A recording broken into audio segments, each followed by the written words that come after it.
Ladies and gentlemen, we're in the most beautiful place in Odessa. This is the Shevchenko Park, and that is the Shevchenko, Taras Shevchenko monument.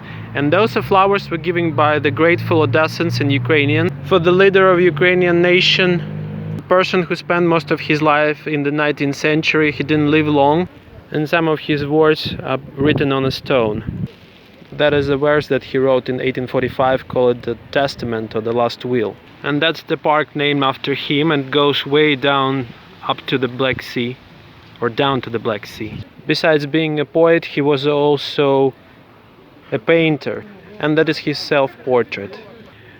And people made these nice benches to sit and read some of his poetry, some of his words. That's the verse that he wrote when he was 13-year-old.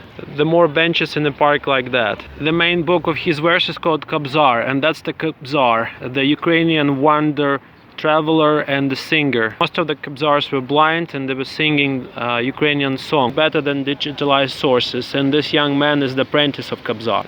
That's the portrait of Taras Shevchenko when he was way older. So he collected not only his own verses and posted a book, formed a book, but he collected also some accounts of the people who lived in the 19th century. He described heroic times of the Zaporizhia Cossacks, and it's all written in his works. In the families of Ukrainian immigrants in Argentina, United States and Canada were two main books, Bible and the Kobzar of Taras Shevchenko. Whenever you go and travel, Kobzar must be with you all the time. He was sent in exile by Russian Tsarist regime, and he was not allowed to draw or write any poetry, and he was way up in the far Asia. Stay tuned for the next episode to learn more about the life of the person whose monument was put in the Washington DC by Dwight Eisenhower. Stay cool, stay safe, and be brave like Ukrainian poets, writers, and the Cossacks and soldiers.